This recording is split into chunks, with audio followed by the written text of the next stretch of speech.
Today's date is August 18th, 2003. This is the New Westminster Sports Oral History Project. The interviewee is June Catherall. So June, what is your full name? June Vivian Catherall. And your maiden name? June Vivian Hockley. All right, tell me your date and place of birth. July the 8th, 1933, Brandon, Manitoba. Brandon, Manitoba. And what about your marital status? I'm married to George Catherall. Mm-hmm. What do you want? 1954. 1954. And Mr. Catherall passed away 3 years ago in May 2000. Oh, May the okay. 5th, 2000. Do you have any children or grandchildren? Yes, 5 children. Wow. And 11 grandchildren. Really? Really? Are they all around here? My oldest son is in West Bank. Mm. And he's with a criminologist he's with the government on the probation, the Kelowna. He's head of the Kelowna office. Mm. And the rest live in Maple Ridge and Pitt Meadows. Oh, that's great. That's great. Could you give me your current address? Oh, 12147 231st Street, Maple Ridge. Great. Okay, where were your parents from? Brandon, Manitoba. Oh, they were born there too then? Oh, okay. Yes. And how did you make it from Brandon, Manitoba to New Westminster? Well, my father moved out first, and then we followed. There was just my oldest brother and I. Oh, okay. And my oldest brother, Bob, worked for the city of New Westminster for many years. I don't know, 30 years. Oh, really? Really? And we moved out my dad moved out first from the prairies, and then we followed a year later, my older brother and I. Then there were 2 more children. Oh. My young brother, there's 13 years difference between us, and then 21 years between my sister. Really? Yes. Wow. She lives in the States, and my brother still lives in New Westminster. Oh, okay. Tommy. Okay. Junior. Junior. So what, do you remember the date or the year that you moved out here? Oh, well, let's see, 1933. I'd say 1937, I guess. 1937. Because I was about 4 years old. Oh, okay. Okay. Do you remember the trip out at all? Yes, I do. As a matter of fact, we came out on the train. Oh, okay. From Brandon, and I can remember my brother and I. Yes, I can remember when we arrived. And actually, when we first arrived, we rented a house right at the entrance to Queen's Park. Oh, okay. Arena there. The McKays owned that the house on the corner, and then the 2 or 3 other houses. They're not there now, but the large house is still there on the corner of First Street and I think it's 3rd. Oh, okay. Yeah. Yeah. At the entrance to the park. Right. The main entrance to Queen's Park. Is that how you got involved in sports then? Just living near the park? Well, no, not really. I think my father eventually he actually ran the skate shop. Oh, okay. In New Westminster to begin with. And then he was manager of the concessions at the arena and then also, he just, so we started that, and then there was just, we lived on First Street there, and we were close to the arena, and then my dad had managed to get me a pair of skates. Oh, yeah. And that's how I really started. Right. I guess I was about 7. You were about 7 when you started skating. Is that right? And did you like it? Oh, very much so. Yeah. Yes. Yeah. Tell me a bit about your equipment and things like that when you first started off. I had to get a pair of because it was very difficult to get skates Mm-hmm. at the time. So my dad rummaged around and found a pair of black figure skates. And he said to me, "Oh, well, we could paint them white," but I said, "No, it didn't matter." So that's really how my first pair of skates. Really? Yes. Really? And So- this would have been late 30s, early 40s? Sort of thing? Yeah, I would say I'd be 7 years old, and I'm 70 now, so if you kind of figure it out from Right. there. It'd be about 39? Right, right. And so why was it so difficult to find skates? Well, because they weren't actually that available, you know. White figure skates, you know, really was very difficult to get, you know. So, you know, I think I was 7. I'm not sure. Maybe I was 6. But anyway, we got that first pair of skates, and it was just sort of a happy day for me, you know. I bet. Yeah. And so, I mean, you started at 7, got this pair of skates, and that was just skating. When did you begin actually figure skating? Figure skating. Well, I think I was probably about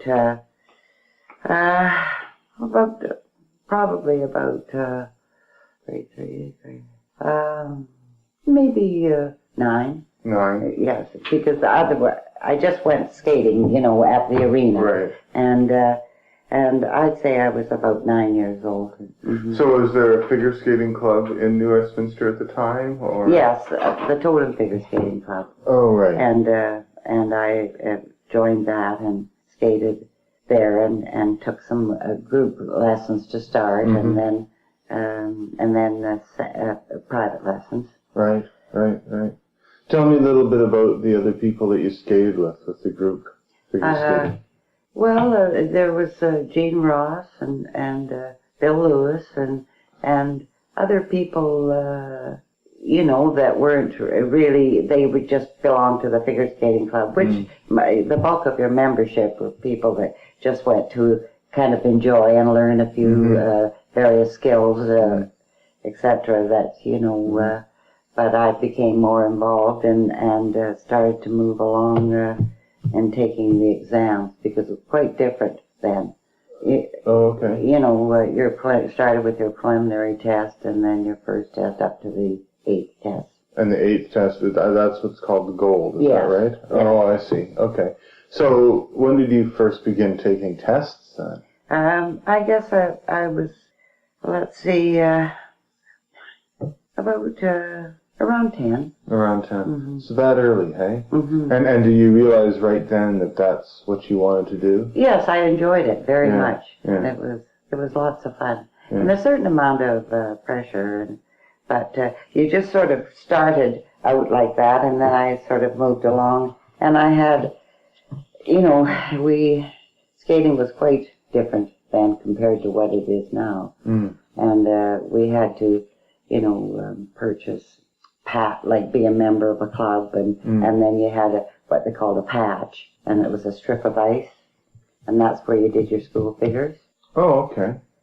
You know, as you'd go to the arena, and then you'd have the first half hour would be devoted to doing the school figures. Even anybody that belonged to the figure skating club would do those school figures, whether they were going to proceed or not, because it taught you the basic edges, you know, outside and inside edges, and the figure 8, which you learned to do the 3s on it, and you know, it became more difficult as you progressed along. But it's sort of like, as I said to you before, the scales on the piano. You had to sort of basically have that to really develop your other skating, the free skating. And actually, free skating wasn't quite as important as the school figures at that stage of skating. They wanted you to get the real basics down. Yes, you had to, and that's why now whether they still have the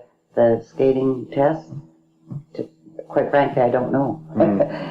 You know, now everything has changed so much, but after I sort of finished what I would call my career of skating, then they did. I said I knew that one day it would happen, that they didn't have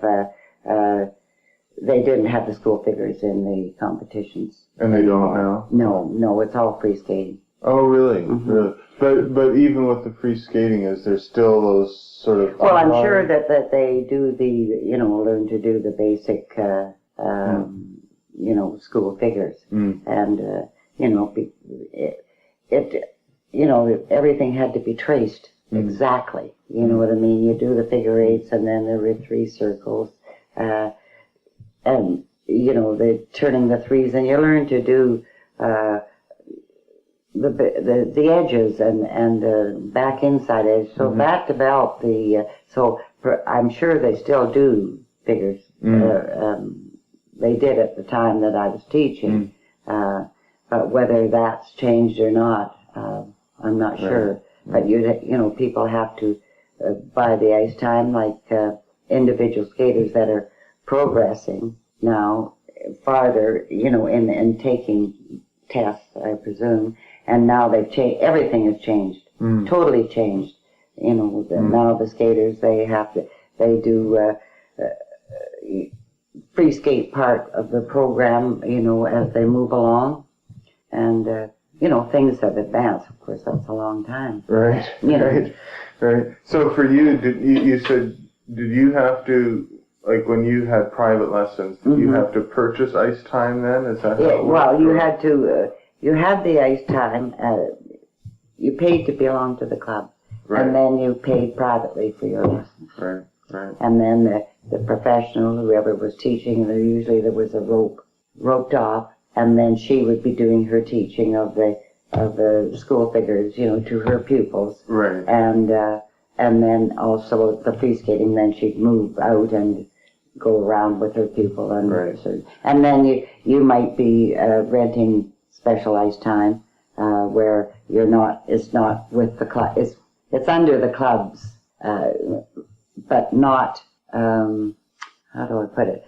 You would buy specialized time and be with your pro, and she might have a list of pupils, and then you're getting that specialized time, and it's not to do with the club, all the group member, like all the members that would be.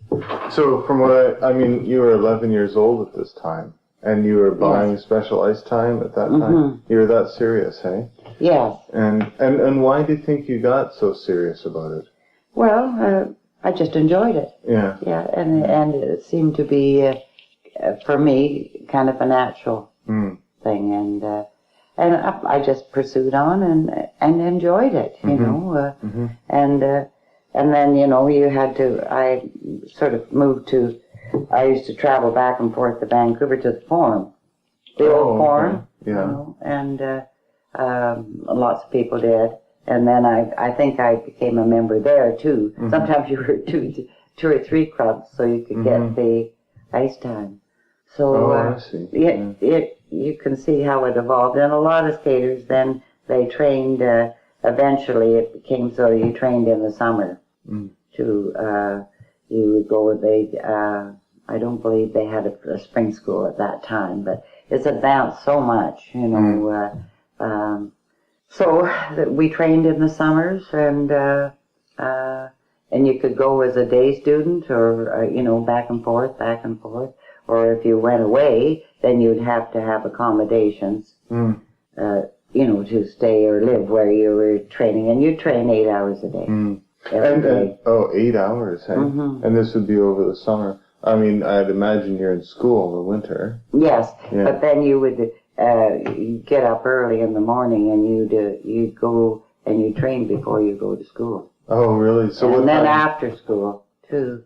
What time would you go to? Let's go to the winter time when you're in school. When would you be practicing then?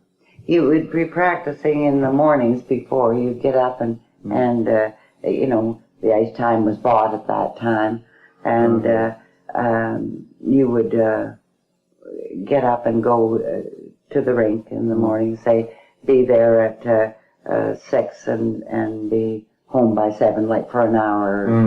And would you just do this in New Westminster, or would you sometimes go all the way into Vancouver? Well, I would do that in New Westminster. Right. And then I would be training at night, like I did a major part of my training at the Catherall rink when it opened up. It was a brand new rink. Mm. You see, there weren't that many rinks available. There was the old Forum. Right. And New Westminster, they were very famous for their athletes, you know what I mean? And that rink was really used a lot. I bet. And they had the pro hockey there, so that, made a great difference of having that. And then the rinks started to spring up, indoor rinks. Right. Because really, a lot of the world championships and that was outdoors. Right.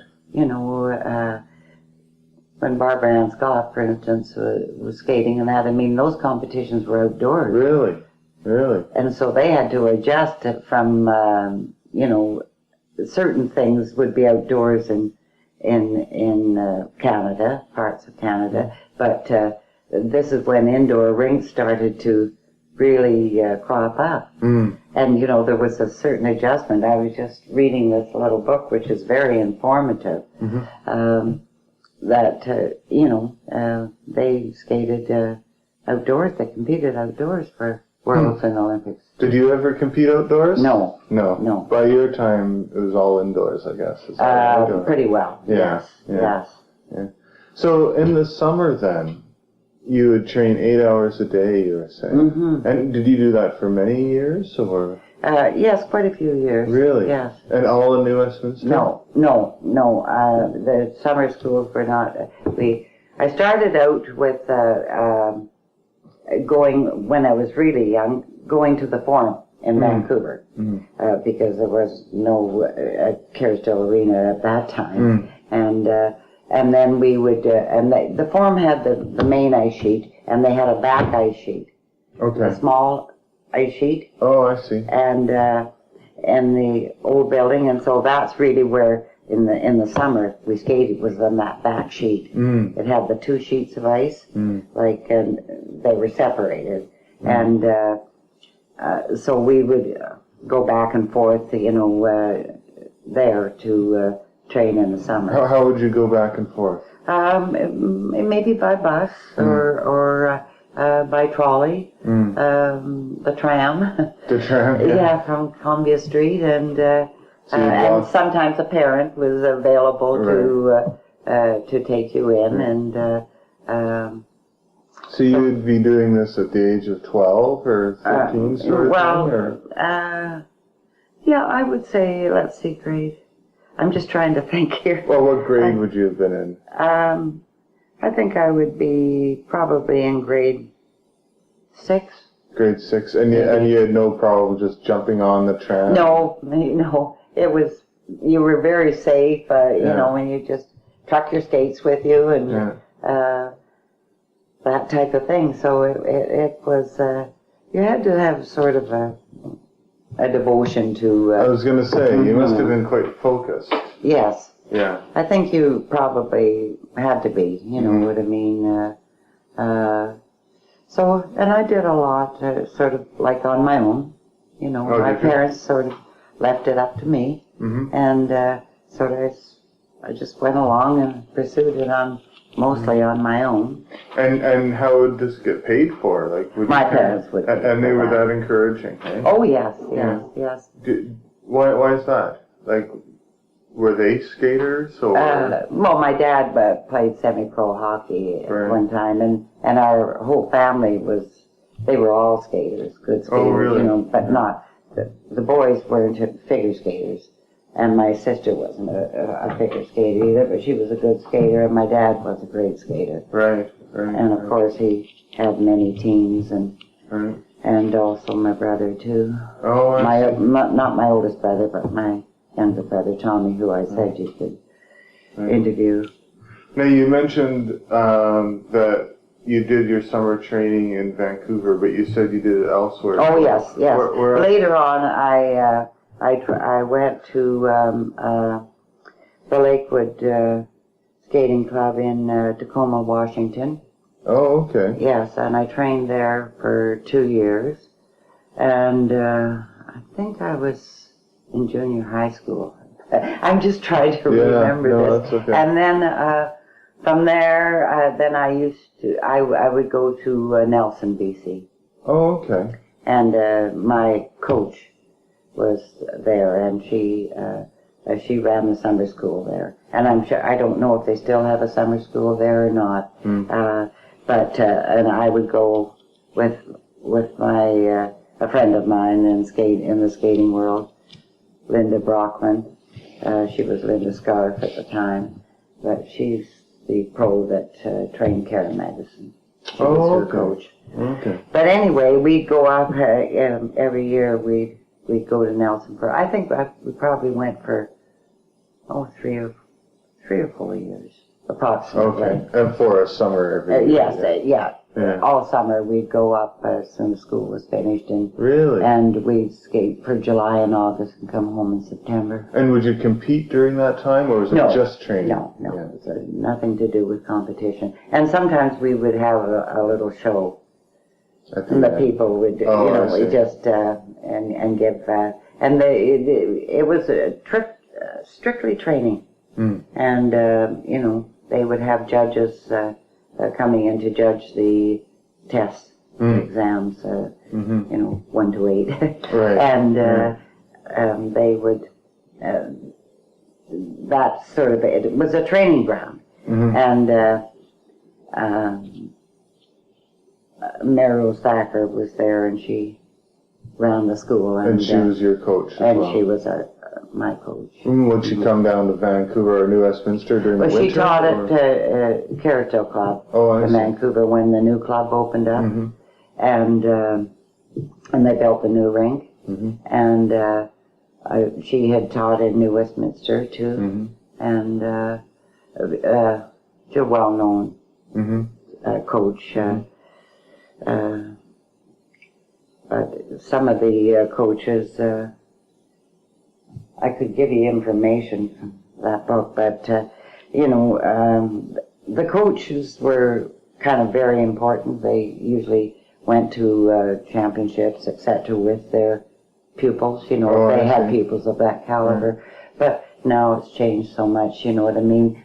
Which is really a benefit to the skater, because they have a pool of coaches. And I mean, when they're training, they go to this, like the center, and coaches will offer various things, and it's much more highly organized. So coaches would be experts in certain fields now. Yeah, yes, and there's scholarships. The whole thing is changed. Well, that's great. Tell me a little bit about how that must have affected, say, your school life. Like, it sounds to me like it was a primary sort of focus for you. And then how did you get through school and do all this at the same time? Well, the thing is that the pressures weren't as great. They weren't as great as because we knew that certain people probably would be, outstanding champions, like Barbara Ann Scott, Frances Delfaux and Nori Bowden and the pairs. They made a breakthrough, that type of thing. But I didn't really feel I was ever going to be in that category. But the thing is, I grew up with my school friends, from grade 1, and but I always kept that relationship, and we're still friends today. Right. And maybe it might be sort of impossible to do that now. But the school they were very good to me, at the elementary school and junior high school and high school, and gave me certain time to go and practice, and things were more casual than now. But schools are pretty good if they've got somebody that's capable of winning a championship or Right. something. I think the school system is excellent in that respect. Yeah. And your parents obviously encouraged you. Oh yes, And very much so. And did you have other relatives here, or were they all back in Brandon? Well, most of them were in Brandon. Right, right. Well, tell me a little bit about competing. When did you begin competing? Well, at that time, you couldn't, they didn't have little sectionals, the small little championships like they have now. They're constantly going on, which is wonderful because it gives experience to the skaters before. But we had to really be, you had to be on your 7th or 8th test before you could really compete. Oh, I see. You see, and the only little championships they would have would be your club championships, in your own, like the Tone Figure Skating Club, Right. if your club had the little championships And within your own club. And so anyway, you had to wait until, if you pursued it long enough to be able to go to, starting out, Western Canadians, and I think at the time there might have been North Americans, they used to call it. Oh, okay.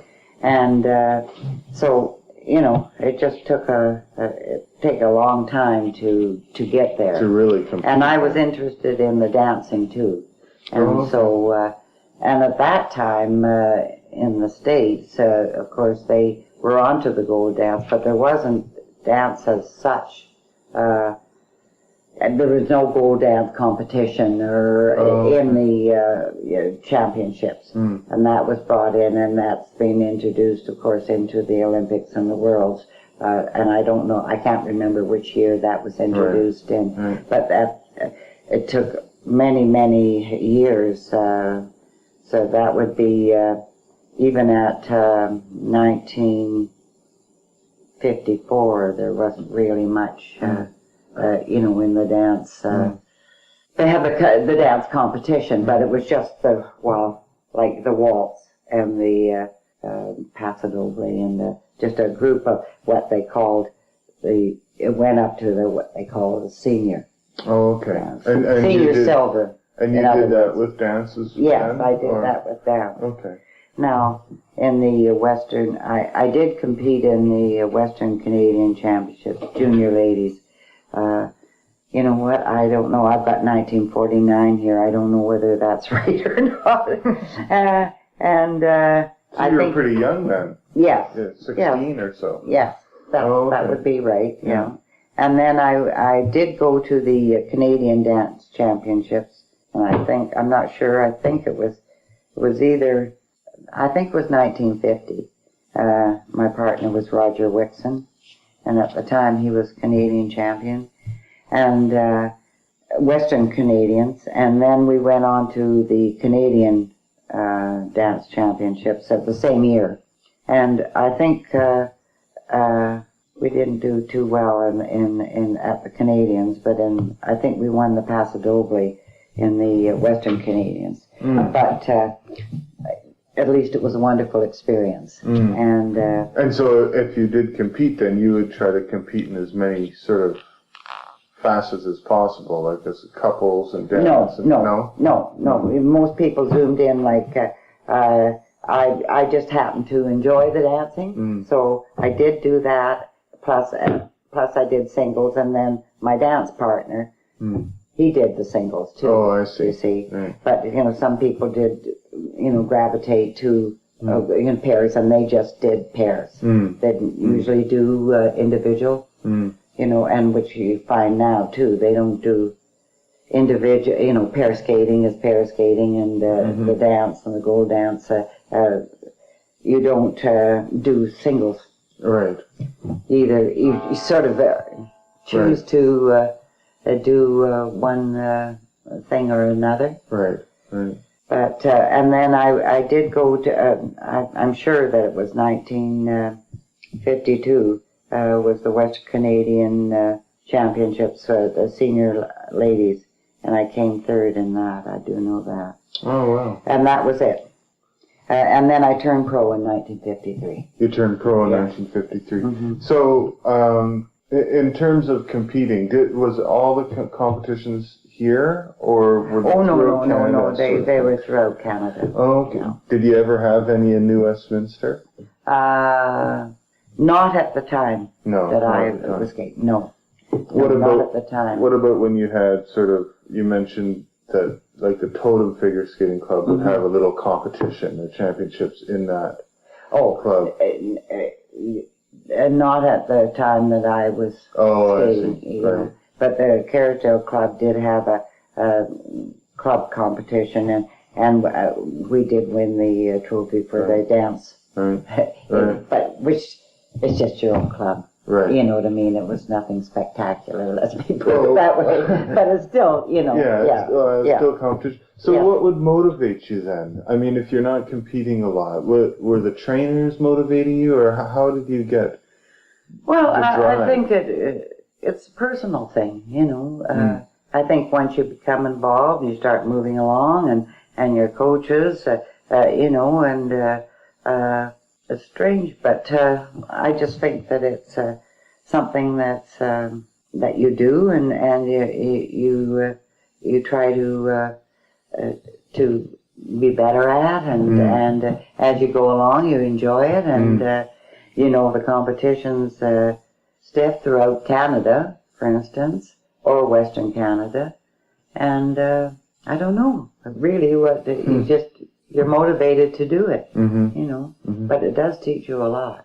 It does, I bet. Yeah. What do you mean? Well, just like the training a skater receives lasts a lifetime. It develops a strength of will and a tenacity of purpose, which can be applied to almost any endeavor, and it is a tremendous training for life. Right. Really, Right. it is. Well, we're jumping ahead a little bit now, but you might as well keep going on that. So you feel it really had an impact in your life then? Oh, yes, definitely. Yeah. Because it makes you feel like if you start something, you follow through. You know what I mean? I know my children say, "Oh, you're a perfectionist," but the thing is that I think because you had to be like, you know, in the school figures when, you know, the tracings, you know how you do the aids, and the tracings had to be, well, it's close to on top of one another, like one line, you know, and so you either like to do that, and a lot of people took skating and just enjoyed it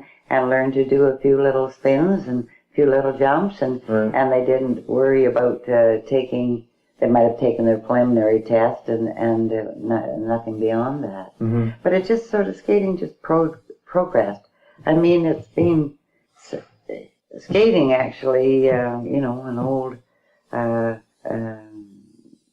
You know, the blades that were made, you know, I mean, it's been hundreds and hundreds of years. Right. From the time it began. So it's just progress.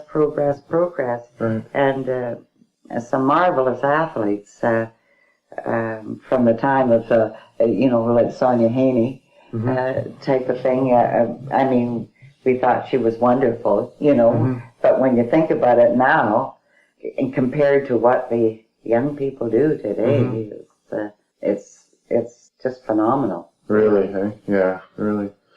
Tell me a little bit about turning pro. Oh. What made you make that decision? Oh, yeah. Well, I think really there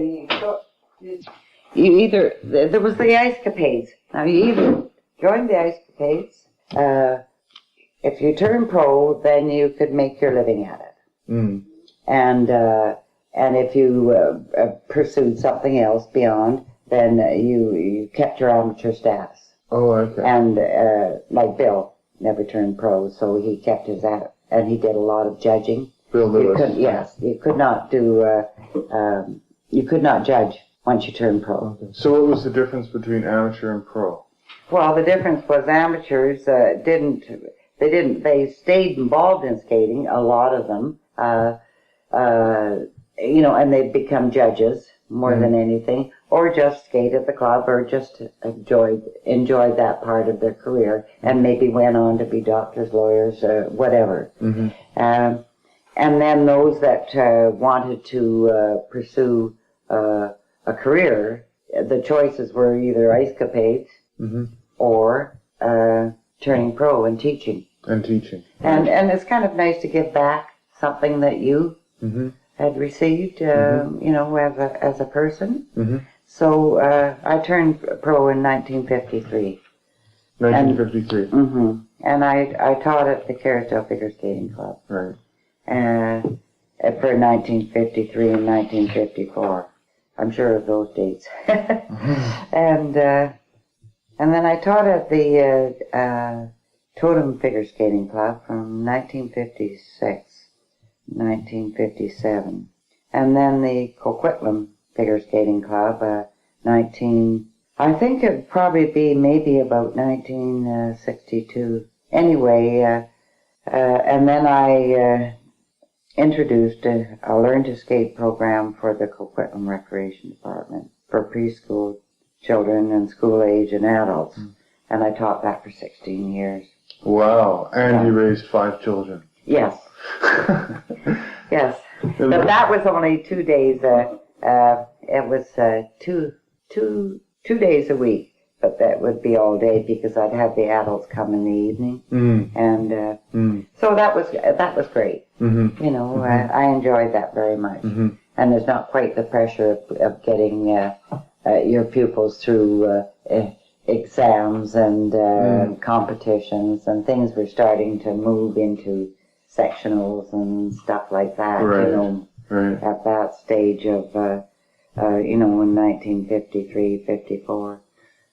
But anyway, that sort of ended my career, and then I retired. You retired. Yeah. Tell me a little bit about what it was like as a teacher. You mentioned there weren't the pressures, but there must have been some sort of pressure. Oh, there was pressures when you were teaching the figure skating alone. Oh, you know, I see. It's a whole different thing than a Learn to Skate program. Right. Which is just, you know, they're larger groups, and I had hired, you know, some staff to help me, and we divided the ice up. And they learned just the basic things about edges and skating backwards and back inside, and they learned to do a few of things, even adults, and they love to learn to, but it was quite different from the figure skating. There's a lot of pressure in figure skating. There is, hey? Did you feel that pressure as a skater? To a certain extent. Yeah.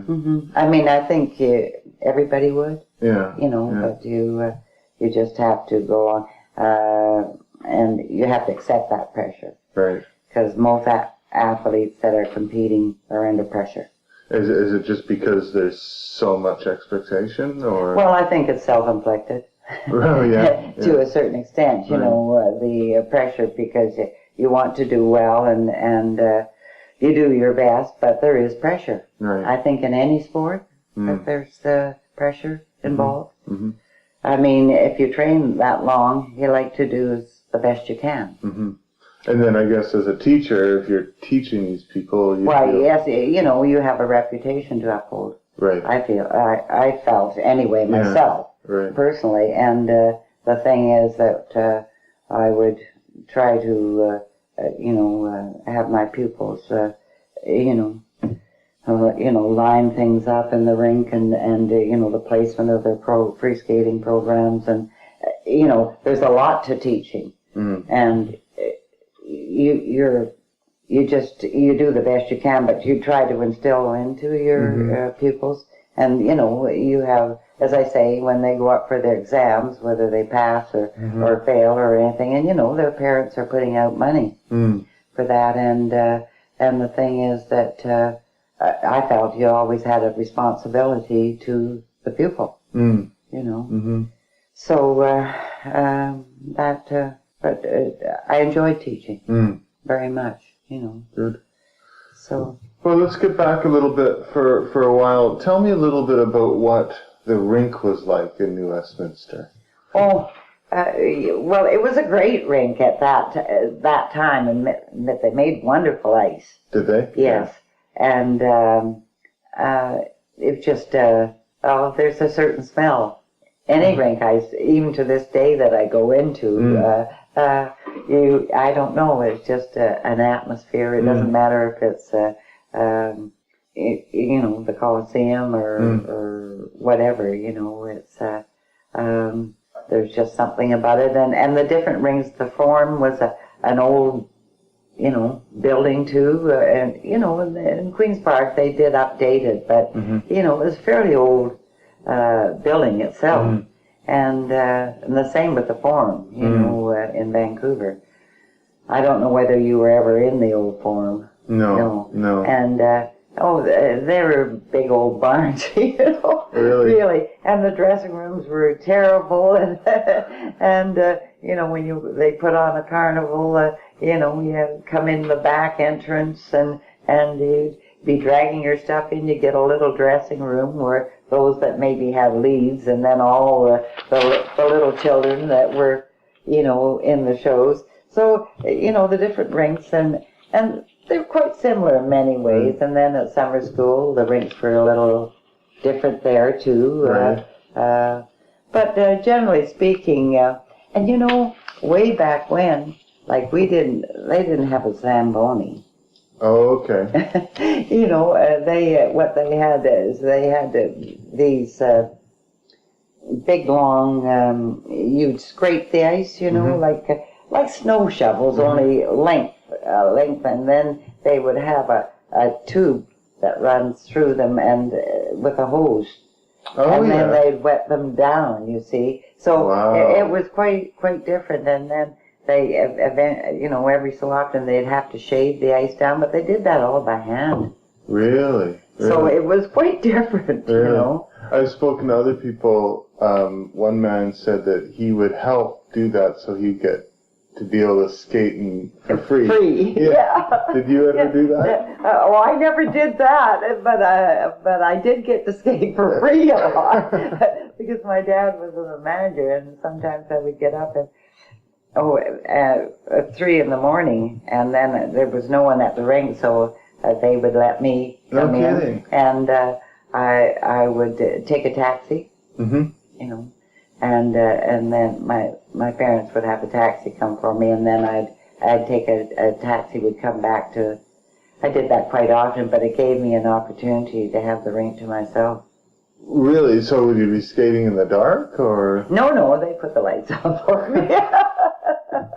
It was just that, having your family involved in the arena, I had a little perk there. No, that's great. Yeah. That's great. Yeah. And, this facility's still there. Right? Oh, yes. But they've upgraded, and they've also added, I think the dressing rooms are better, and the front. They changed the whole front foyer. What was it like before? It was just like a brick, painted, like not stone, but stucco. Oh, okay. Kind of. And just the front, and it had an arena and a nice little walkway up, and there was parking, and there was a little side entrance that you could go into, and you just went through this, and there was a little booth, and they took the tickets for public skating there, and then you went in, and there were long benches in the hallway, and the concessions were here, and you went through these, either end, there were two big big doors, swinging doors, and you go through those and out onto the ice, the ice surface. And did they have the rubber floors like they do now? Because they used to change it because New Westminster was very famous for lacrosse too. Right. And they would have to they take the ice out. They never had a summer school there because of the lacrosse. And because lacrosse was a very big sport too, as well as the hockey. And so anyway, they would take that out and put the boards, and they'd melt the ice out. And they had pipes.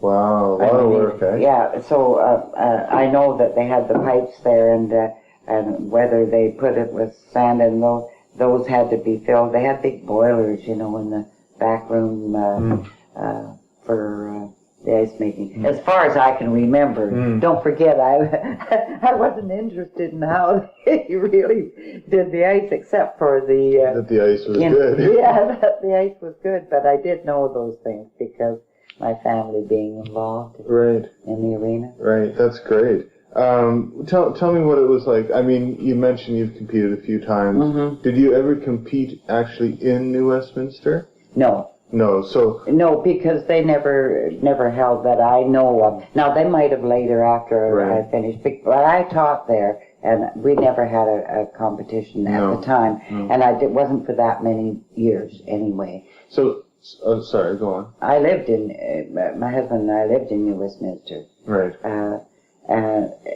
Until for 6 years after we were married. Right. And then we moved to Coquitlam. Oh, I see. So we bought a house. When you competed then, say in Vancouver, would people from New Westminster come out to watch? Oh, sure. Yeah. Oh, sure. Yeah. Like we would, I mean, once those rinks were developed, and I just can't remember exactly the date that they opened the new Catherall Arena, and at that time the membership was phenomenal, like 1,200 or something, which was a lot. Really? And that included memberships to the figure skating club, and at that time it was one of the largest clubs, certainly in Canada. And then a lot of the clubs at the later stages, there were private clubs popping up, and I think they had those in the East, like the Granite Figure Skating Club and that. I think a lot of them were like private clubs. Right. And these were, these were public rinks. Yes, of course. And the Catherall rink was a public rink too. And we put on, shows there, and I skated in carnivals, and people came, and the carnivals ran for 2 nights or 3 nights. Right. For performance, usually a weekend, And would this have been as a pro or as a? Oh no, as an amateur, yes. And I skated in a lot of shows. Oh, you would. Yes, and then. As a professional, we put on a few shows too, a couple at the Catherall and the Totem. I put on shows there, and there were other pros at the Totem, Don and the Bard. Her brother was quite a good skater, Harry Navard. I think he was Western Canadian champion some year. Harry was younger than me. Right. So you might not have competed in New Westminster, but you did. Yes, I competed under the Totem Figure Skating Club for a number of years. Right. Like, I mean, when I did things. Sorry. And then you had to really move out because the city was fairly small at that time, and you had to go and you would follow your pro. And you'd have to go to, so that's when you started in the summer, and I was going to Vancouver. Then you had to eventually move. You had to go to the Forum because you could get more ice time, more involved. Because, we had the Royals hockey, and they were, well, I guess you'd call it semi-pro, wouldn't you? What was it like doing shows in New Westminster? Like a carnival? Oh, very nice. Well, the thing is that they always had a full house. Did they? Always. And Westminster, the Royal City is it was very sports, very well known. And anyway. So you must have been known then? Yes. In the area, in the neighborhood. Yeah. Oh, definitely. Yeah. Yes. And so if you did a show. There'd be a few little clippings in the paper, and usually at the latest, I started out with the skating club, and then I started out, did a little pair with a fellow, with a pair in the carnival, and then branched out as I moved along in my career, and then I would have a solo spot. So would these carnivals be like once a year then, sort of thing? Yes, only once a year. And sometimes they were every second year later on. But every year, because there were certain... And the members all gathered together and built props and they had lighting and they used sometimes they had the organ in Queen's Park up in they had the organ music there and you would pick the fellow was wonderful and you'd pick whatever you were skating to that time and you maybe buy the music, but if it was all too intricate, then we used to have our records cut. CKNW were wonderful to us, and we'd go down and you know, we might have songs from three themes, you know, like a fast and a little slower to catch your breath, and then a little and maybe finish it off with a little bit more speed. Right. So the thing is that we'd have the records, the old 78s, we'd have those cut, and then they would play those. If you were maybe giving your competition, you were giving your performance was maybe your competition program. Mm-hmm. So I remember when I skated as a kid, we would dress up like bumblebees. Oh yes, like that. And would that happen then too? Oh yes, absolutely. Yeah. Yes. Yeah, it was just wonderful. Yeah. You know, and the parents were marvelous. You know what I mean, to just get in and somebody, you know, all the fathers and the mothers and they'd make the costumes and they'd have a theme, whatever they were going to do. Hansel and Gretel or something would be the main thing for the little ones, you know, and then there'd be a few star performance, a Hansel and a Gretel. Right, and would you be like the Hansel or the Gretel? Yes, yes, you know, in the early years, yeah. And then later on, as things progressed, well, then you just did a solo performance, you know, or on your or something. Yeah, like by yourself. Right. Totally on the ice. Right. And that would be sort of the star performance of the night sort of thing? Or? Yeah, well, yes. They used to import, like anybody that was that sort of a kind of top of their game, let's say, that were local, then they would, you know, you would be invited, like they had the Wise Men's Carnival, and they would have the school races. You know, skating races, and it was and they would have some performances by the figure skaters, and it was a fundraising thing, you know, for the Wise Men do us, and they had that for many years, and so the thing is that, you know, you might be asked to come and give a performance, and which we did, you know, as we were a little bit farther along in our career, you know. And then we would be invited to other clubs to give a solo or a dance thing. Yeah. Would you ever go see other sports when you lived in New Westminster? Or were you just too involved with the skating? Well, really, it was pretty well the skating. I did, you know, you didn't really have a lot of time for... What about during high school? In high school, we went to the basketball game. You went to the basketball. And I was sort of part of the, you know, in the high school, the girls, you know, the people that I grew up with too. As I say, I maintained that friendship over the years, and still to this day. And so anyway, we would do those types of things, you know, and because I think you need a well-rounded out life.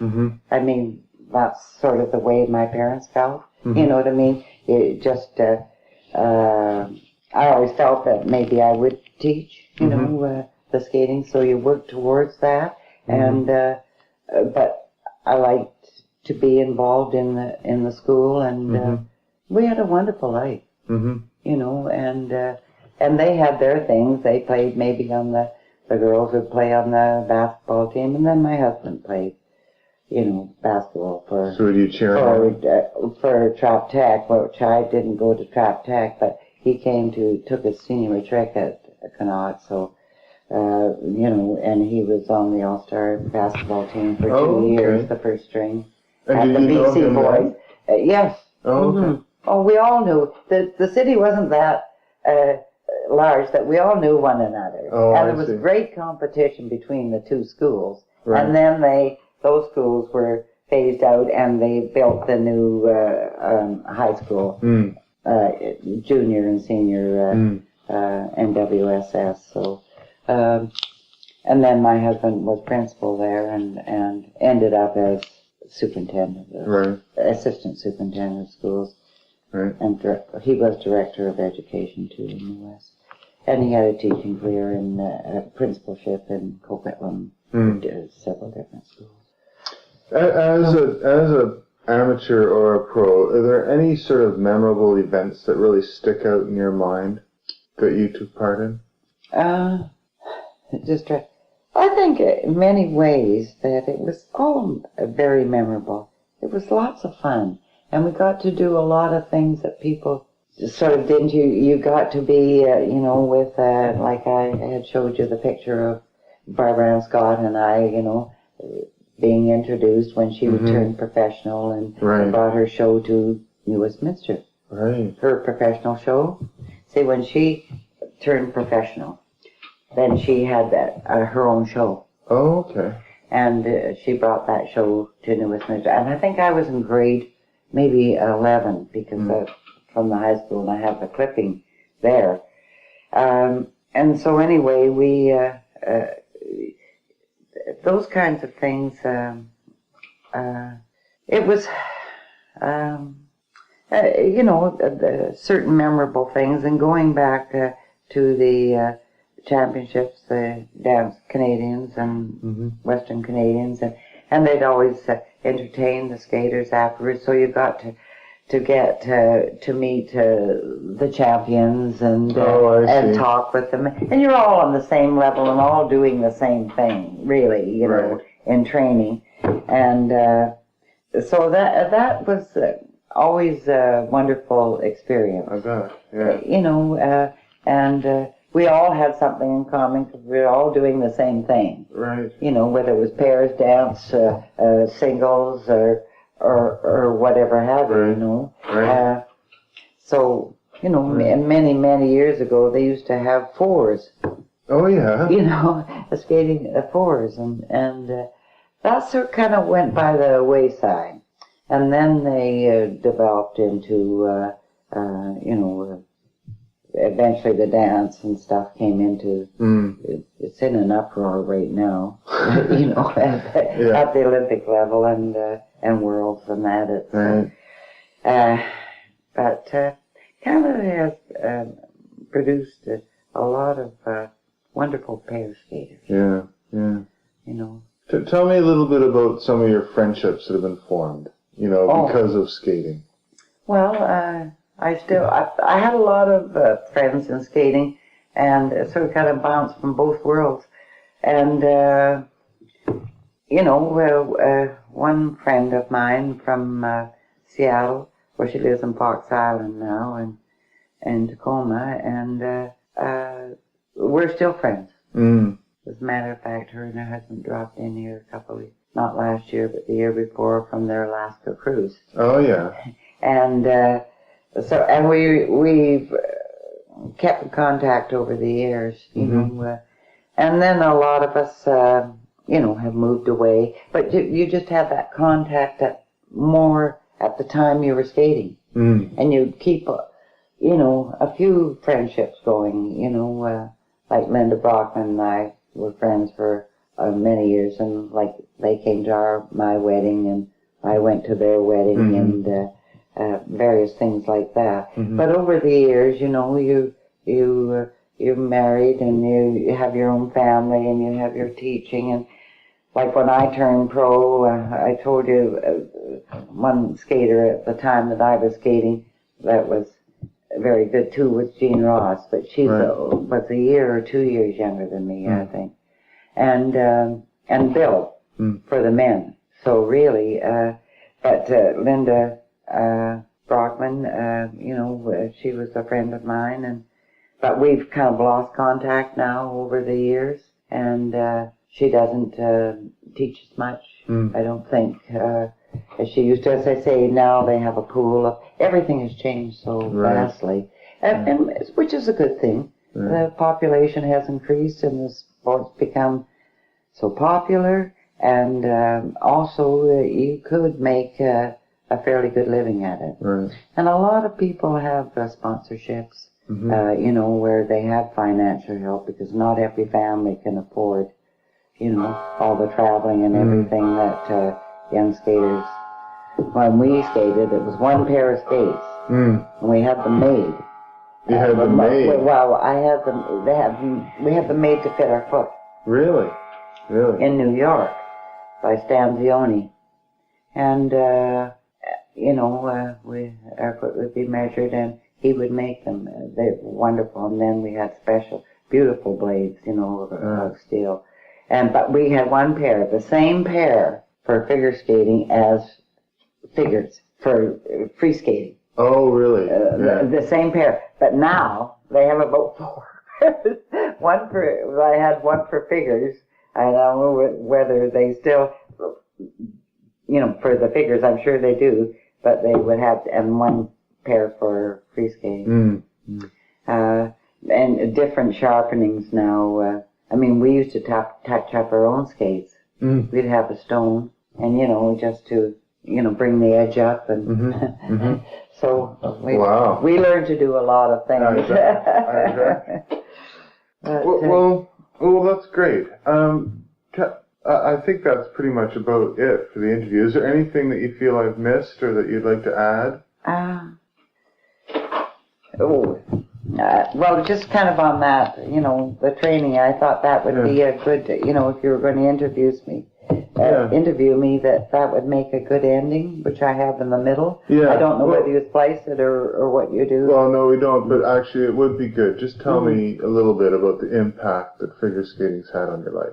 Oh, well, just as I said, the training a skater receives, it does last you all your life.